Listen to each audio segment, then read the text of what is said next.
Well, good afternoon, everyone, and welcome to, I think you'll agree, what is a historic news conference. My name is Jim Martin. I left Raleigh before most of you arrived, but I see a couple of familiar faces there. Before we begin, let me share with you what we respectfully wish to do.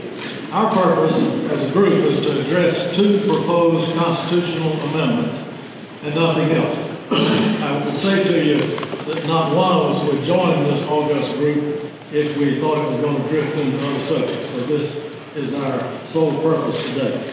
We realize that you may feel obliged to ask questions about other important and curious matters, but you'll see that we'll be equally intent on trying to speak to the particular issues that have brought us here in bipartisan unity. Let me say also that you may want to get your best shots and quotations during our statements and group news conference, because we will have a question and answer session as a group right here, individually and as a group. But because we need to attend to some pressing questions that are before us, and we need to have a private meeting to do that, we're going to be discussing after this what we can do together to continue to oppose these two amendments. Therefore, we won't be available for individual interviews afterwards, and I know that's regrettable, but we believe that we'll give you plenty of good material in this session and during the question and answer. So, welcome. Today, in this historic Old House chamber, we have an unprecedented gathering of former governors, 5 of us representing 4 continuous decades of service to North Carolina. The symbolism here in the House chamber is palpable. That means you can feel it. So why are we here? Well, it's not to celebrate our longevity. We're here for a higher purpose, to do our part to protect the constitutional authority and integrity of the office of Governor of North Carolina, the state's chief executive, who alone is charged by the North Carolina Constitution to take care that the laws be faithfully executed. Our General Assembly has chosen to submit to the voters 2 proposed constitutional amendments that we believe would seriously undermine the governor's ability to carry out that fundamental responsibility. One of these amendments would take from the governor to the legislature all authority to appoint thousands of individuals to hundreds of boards and commissions that have vital administrative responsibilities. The second amendment would impair the governor's ability to appoint judges to fill vacancies on our courts by restricting his or her choice to only 2. And those 2 would be selected by a partisan vote of the General Assembly. How's that for separation of powers? You see, this fundamental and revered civic protection spelled out by the founders in both the national and state constitutions is also under assault. The separation of powers clause, its standard is clear. It says the legislative, executive, and judicial powers of the state government shall be forever separate and distinct from each other. Separate and distinct. Forever. How do you think that will work if the legislative branch takes charge of over all 3? And why are they doing this? Just like in many other states, the North Carolina General Assembly has repeatedly tried to take over executive powers of the government.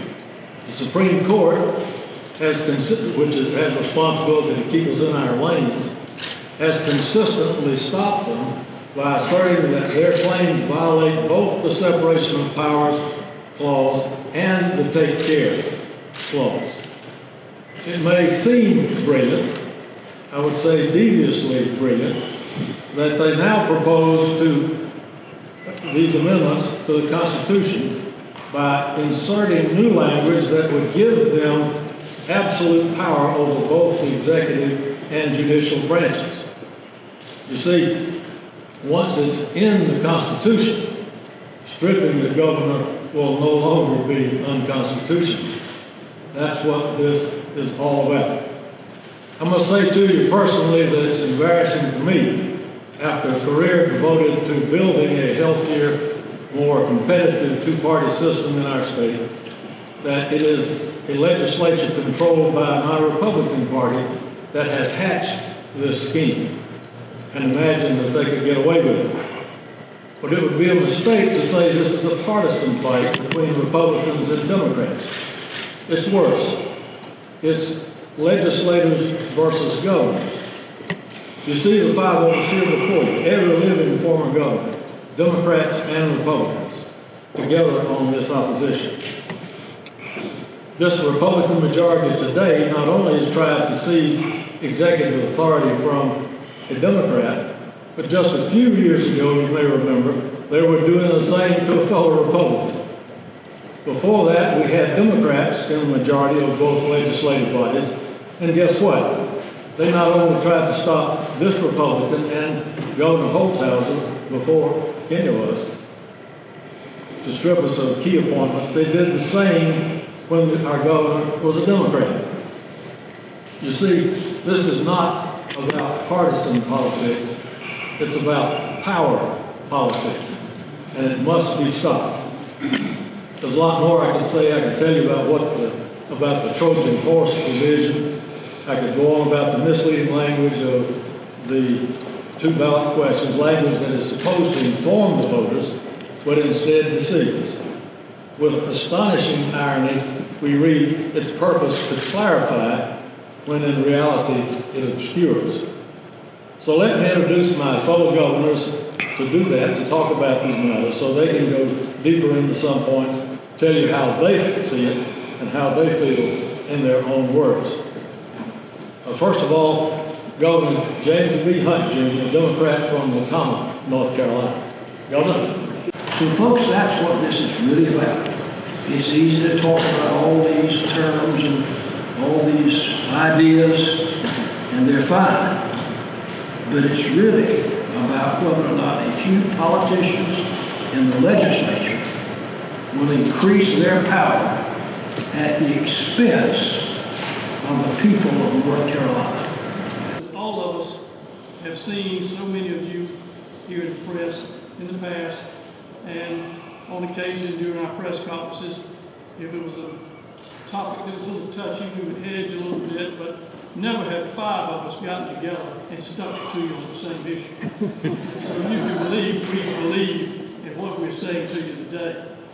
The checks and balances are so critical, as our founding fathers pointed out and made certain that we followed through our history.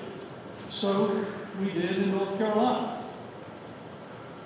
I think it's important to understand that the power of the executive is in those boards and those commissions. That's where you get your permitting. That's where you get your regulations.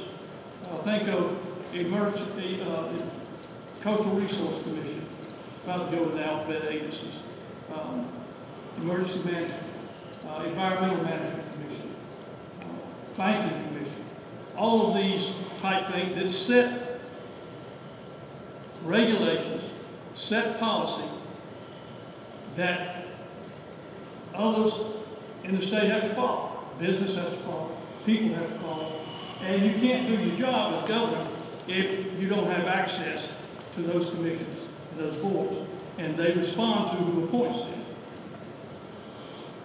The first thing that struck me in looking at these bills that are now amendments is how poorly they're drafted. I looked at them not only from the governor's perspective, but from an attorney general's perspective, from a lawyer's perspective, now that I'm in private practice. And I will tell you that it would take years upon years for the courts to dissect these amendments and tell the public what they mean. I'm not sure that particularly the judicial group makes any sense at all. So I think it's important to note that, because my concern, overriding concern in all of this, is not about the governor or the legislature or the judiciary or any other office. Our overriding concern is about the people of North Carolina. And if these amendments were to pass, there would be one lawsuit after the other. And it would go on for a long time. You know, there's already lawsuits, both from the Board of Elections and from the governor. And we heard some of them this week. That would go on for years. The state would be paralyzed. You would not have people confirmed for boards. You would not have people confirmed for commissions.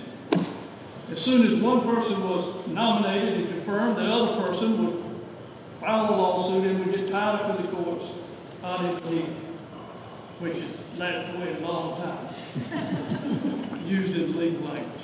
I just wanted Governor Martin to know I knew some big words. But I think it's important to know when the state becomes paralyzed like this, those who suffer are not the office holders. Those who suffer are the people. It's the little guy with no political money and no tact and problems and issues and challenges. He suffers. It's the single mom trying to educate her children, and the education policy is not getting set. She suffers, and the children suffer. The small business owner who's trying to decide whether to take a risk to grow or not to grow, to invest more or not to invest more, they're going to suffer. And trying to bring in big industry, you can forget that.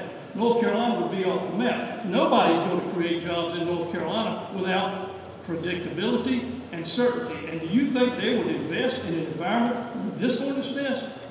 Not on your life. It wouldn't happen. And that is what concerns me the most. I want people to understand that the Constitution is your Constitution. It attached to you at birth. It protected you before birth, and this North Carolina Constitution protects you after birth. And you need to protect it. And when somebody asks you to vote for a change in your Constitution, you have the right to know what the amendment is. And if you don't know, then vote no. And that's the best advice that I can give you. When I was thinking about today and the fact that 5 large Republicans and Democrats have come together, I thought, now what are we going to tell all those little children who have learned over the years that there is no singular power in North Carolina, that there are 3 branches, and that there are checks and balances? How do you rewind that clock? You've heard both Governor Hunt and Governor Newsom talk about the citizens. Yeah, I'm going to repeat it because I think it's worth repeating.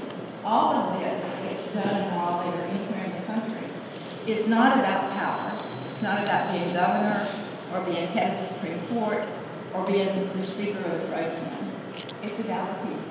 Everything that goes on here should be open, transparent, and it should be about the people of North Carolina. Does it make our lives, now that I'm a regular citizen, any better? Does it help my family, my children, my community? Or is it all about making me boss hog? I think boss hog is scary. I don't know about you. These amendments don't do anything at all. I've read them. I'm not a lawyer, but sometimes I think I can understand legalese. I can't figure out what they're all about. I was a legislator long enough to, and I teased Governor Hunt when we were passing the veto that would allow Governor Hunt to have the veto. We spent weeks going through the language and mechanics, what it would mean to the people of North Carolina. None of us particularly cared what it would mean to the governor, whomever he or she is. We care about the people. And as I read these amendments, I couldn't find one thing that did anything to help the people of North Carolina. This is not my first battle. While governor, I regretfully had to take our legislature all the way to the North Carolina Supreme Court to fight another attempt to strip our executive branch of its rightful duties and responsibilities. With the help of Governors Hunt and Governor Martin, McCrory versus Byrd, the court, in near unanimous decision, ruled to protect this governor and future governors from legislative overreach. Now that I'm out of office, I'm proud to join these other governors in continuing this fight. not doing so would be pure political hypocrisy on my part. My advice to the hard-working legislators, and they are extremely hard-working and low-paid, but my advice to the hard-working legislators, if any of you want to take on the responsibilities of the governor, then have the courage to run for governor and win. Earn it. Don't hijack our Constitution, especially through two deceitful and misleading amendments that will be on the ballot, which attempt to fool the citizens of our great state. Instead, I ask all the legislators who are giving the voters an opportunity to vote on this, I ask them to join all of us in campaigning against these two amendments. But more importantly, I ask the people of North Carolina to join these 5 former governors, to join us in protecting our Constitution and the separation of powers, which is the basic framework of our democracy, both in Washington and here in Raleigh. This is what our founding fathers were so brilliantly doing, is creating checks and balances and the separation of powers. That is why I'm here with these 4 other incredible individuals. Now, ladies and gentlemen, we know you may have some questions about these matters. We're hoping to try our best to respond to them. We have a lot of lights here, so it might be difficult to see who has a question, but if you will stand and... Governor Martin, could you give us some sense of what you, as a group, hope to do here? How do you expect to get this message out? Is there any plan before your meeting, obviously? But can you give us any sense as to what you're hoping to do, how you would hope to accomplish the goal you've set out?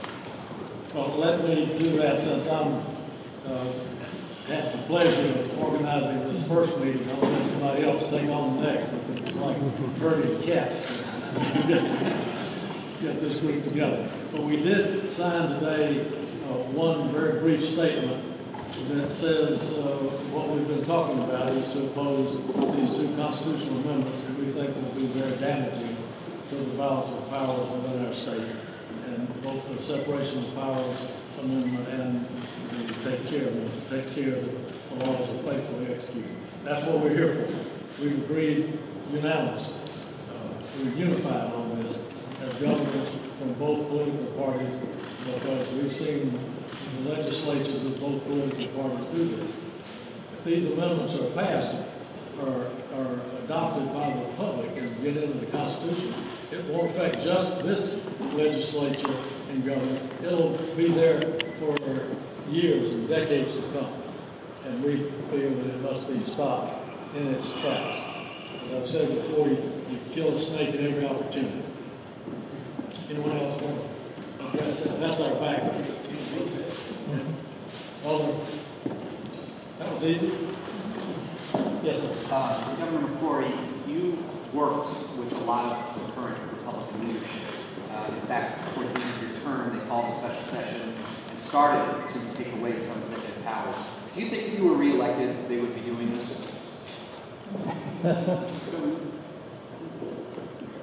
Well, what's unique about these amendments versus some of their previous action, especially when I was leaving office, was these committees in which they want to have all the appointments are the direct responsibility of the executive branch. And the awkwardness of having committees appointed to someone else that report to the secretaries that report to the governor is unworkable.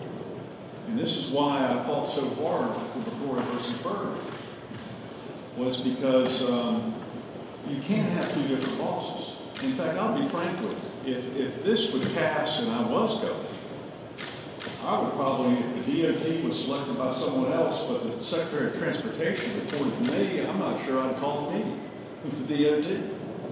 That's how unworkable this would be. We would set up the meetings. The governor is responsible for the operations of state government, the day-to-day operations of state government. And not the state legislature. State legislature is responsible for making the laws. And they've got a lot of work to do. By the way, the state legislatures, they work their tails off. They have to deal with the laws, they have to deal with the budget, they've got committee meetings, they travel back and forth from all over the state. They've got enough on their plate. They don't need to add any more, believe me. Short answer is they don't care who's governor, what party they're in. Governor, I don't know which one of you wants to play constitutional expert, but early in the days of this state, the legislature was certainly the strongest branch of government, and I would say that they still believe they're the highest branch among equals. I mean, they even appointed the governor for the first parts of the 50 or 60 years. So I hear a lot of people in the legislature saying we're just restating the fact that we are superior among the equal branches of government. What do you think about that? Who wants to talk about that? Let me just, you did say play constitutional. I would just remind you are correct. Historically, if you go back to 1830, that the legislature had most, if not all, the power of the state. That is when we were known as the Rip Van Winkle state. North Carolina was slick. And this is what I'm saying when you go back into a paralyzed state. You can't make any progress. The record at that time is why the Constitution was changed. I might add that the Supreme Court, we have three branches of government. The Supreme Court has upheld, up to this point in time, the belief that we are espousing today, and this referendum would actually overturn, in a way, what the third branch of government has ruled by a near unanimous ruling with the help of my colleagues. Yes. You had mentioned that the average voter may not really get into this issue very much, so how do you plan to get their attention? Are you going to raise money and run some television ads or what? It's a secret. There won't be a secret. But first we have to figure out what the answer is. And that's why we're going to have our meeting this afternoon. And then some of us have long drives to get back home, so please. Could you anticipate trying to raise some money and have a public campaign on it? That's a question that we will address. Is how much money do we think we can raise? Should we do that? What resources do we need? We don't know that yet. And it would be very difficult to try to resolve all that by phone calls back and forth. So we're all five here together. After this meeting is over, we'll meet here privately with our consultant. Paul Shoemaker is here. Is he working for free now, or are you guys paying him already? I think about to raise more money for him. But the bottom line is, on 2 points, if you think about the analogy between the governor not being able to appoint the board members that he or she works with, you look at the state board of education and the superintendent, the elected superintendent, for 25 years, there's been chaos and concern and how that whole department works. So you jump on all of state government and you see what the outcomes will be for the people of North Carolina. And secondly is the point that I tried to make. We're not going to spend days and hours and weeks and months raising money to put a word out. I would urge you to know that whether you're for us or the things we're saying, whether you're for the amendments, that it's up to the press, the social media, the print media, TV, to do whatever you can do to keep this message coming, whatever side you might be on. We hope it is us. And if you're not, we respect that. I don't really respect it, but I so please help us help you do your job. Thank you. But let me just point out, in addition to what Governor Perdue said, which I think is right, we're not going to try to go through these bills for amendments that currently exist today, because it would take a long time. But if any of you want to sit down and really go through them and see what's there, and the confusion and the contradictions in them, and what they really do versus what the titles say, we'd be happy to do that. So we hope that we will be able to have other opportunities to get our message across. We just don't know yet how we're going to be organized to do that. Governor Martin. Yes, please. Are y'all worried at all about your relationship with the Republican Party going out publicly like this? Something that they put on the ballot in the majority of the legislature? I don't know if you could hear that. He's asking if McCrory and I were, I think particularly two Republican former governors, were worried about our relationship to the Republican Party. You know, that works both ways. We think that there's enough good relationship that we can talk honestly with each other about these things, and so we're going to do it. We also believe that it's very important for us as Republicans to take a stand on something that we believe is mischievous, devious and mischievous, is the old phrase. I would like to also repeat that my goal is to have some Republican legislators and Democratic legislators join together in opposing this amendment. They may have voted to put it on the ballot, but now they have a second decision to make. Would they recommend voting for it? And so they still have an out that they can take. And we're going to try to give to them the logic to take that out, because it's the best thing for North Carolina, not only now, but in the future, regardless of what party you're in. I'll also say, you know, when I registered as a Republican in 1960 with the Republican Party, there wasn't one.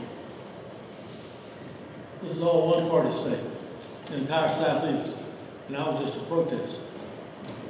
And so I've labored in the vineyards. I still get called Rhino every now and then, but I labored in the vineyards as long as about anybody, and it was my purpose to make it a competitive system. Some people say we went overboard. But no, I think this state is competitive. It is a purple state, and the best candidates in each district and in each office have the best opportunities here in this state. May not always win, but they will. I think people will respect our right to say our view. Keep in mind that if this is ingrained into the Constitution, it's not just for the benefit of the Republican General Assembly, it's the General Assembly. And just as that pendulum swung a few years ago from the Democrats, long-time majority of Democrats, to this majority of Republicans, doesn't mean it can't swing back the other way. And they should keep that in mind. That's another reason why I wish they hadn't done it. Part of this question, this is silly, but have any of you had any conversations with Senator Berger or Speaker Moore about either of these amendments? And is that something you're pursuing? We talked with Berger. No, I'm not. I read about it in the paper and didn't think they would do it. I said, they're not going to do something like that. The way in which they're doing it almost dooms their chances. And we're going to continue to hammer on the language that's in these amendments. It sets it up for the people to vote to enact provisions that are not mentioned in the ballot question that the voters can read. The things that the voters can read in the ballot question are not what will happen in the Constitution. And if that doesn't give you pause, y'all been around this game a long time. How often have you heard or seen an adjournment resolution that calls them back in discussion the next day? Now, maybe I'm a doubting Thomas, but that begs to me, what in the world do they have in mind and why? Governor Martin, can you talk a little bit about how this meeting came together? A series of phone How calls. the meeting came together. It was my lust for power.